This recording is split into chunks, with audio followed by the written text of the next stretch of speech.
السلام علیکم ورحمۃ اللہ وبرکاتہ۔ الحمدللہ وکفا والصلاة والسلام علی عبادہ الذین اصطفیٰ، اما بعد۔ قرآن مجید کی عظمت و فضیلت کے بارے میں دروس احباب کے سامنے ذکر کیے جا رہے ہیں۔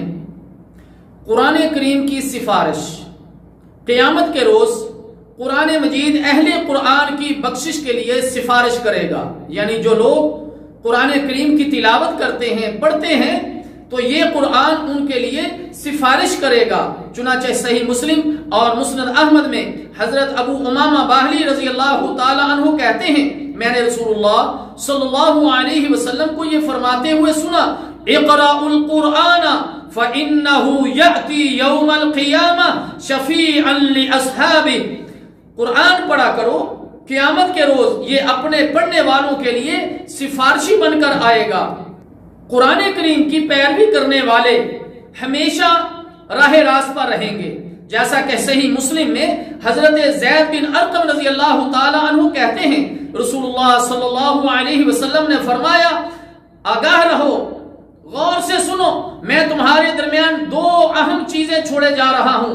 ان میں سے ایک اللہ کی کتاب ہے، جو اللہ کی رسی ہے، جو اس کی پیروی کرے گا ہدایت پر رہے گا، اور جو اسے چھوڑ دے گا وہ گمراہ ہو جائے گا۔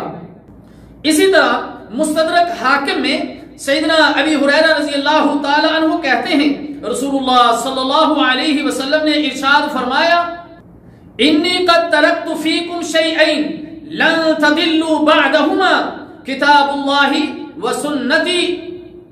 میں تمہارے درمیان دو ایسی چیزیں چھوڑے جا رہا ہوں کہ اگر ان پر عمل کرو گے تو کبھی بھی گمراہ نہیں ہو سکتے، ایک اللہ کی کتاب اور دوسری میری سنت۔ اگر مسلمان دنیا میں غلبہ اور عروج پانا چاہتے ہیں تو پھر قرآن کریم پر عمل کرنے والوں کو دنیا میں غلبہ اور عروج حاصل ہوگا، جس کی دلیل صحیح مسلم میں سیدنا عمر رضی اللہ تعالیٰ عنہ کہتے ہیں، آگاہ رہو، تمہارے پیغمبر نبی مکرم صلی اللہ علیہ وسلم نے فرمایا، ان اللہ یرفع بہذا الکتاب اقواما ویضع بہ آخرین۔ بے شک اللہ تعالیٰ اس کتاب کے ذریعے بعض لوگوں کو غلبہ اور عروج عطا فرماتا ہے اور بعض لوگوں کو ذلیل و خوار کر دیتا ہے۔ دنیا میں عزت اور عروج اور غلبے کا وعدہ قرآن مجید کو مضبوطی سے تھامنے اور اس پر عمل کرنے کے ساتھ مشروط ہے۔ آج اگر ہم دنیا میں مغلوب و بے توقیر ہیں تو اس کی وجہ یہ ہے کہ ہم نے قرآن مجید کو ترک کر دیا۔ ہمارا معاشرہ ایمان، نیکی، تقوی، امانت، دیانت، صداقت اور شجاعت کی بجائے شرک و بدعت، ظلم و زیادتی، بے رحمی، قتل و غارت، لوٹ گھسوٹ، اغوا، شراب، زنا، جوا اور فحاشی، بے حیائی، بدعمنی اور بدحالی میں مبتلا ہے، تو اس کی سب سے بڑی وجہ یہ ہے کہ ہم نے قرآن مجید کو ترک کر دیا۔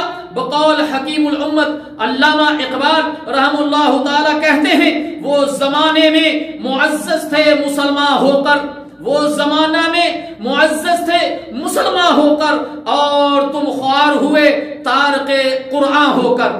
اللہ تعالیٰ جل شانہ سے دعا ہے کہ اللہ تعالیٰ ہمیں قرآن مجید کی تلاوت بھی اور قرآن مجید کے مطابق عمل پیرا ہونے کی توفیق عطا فرمائے۔ والسلام علیکم ورحمۃ اللہ وبرکاتہ۔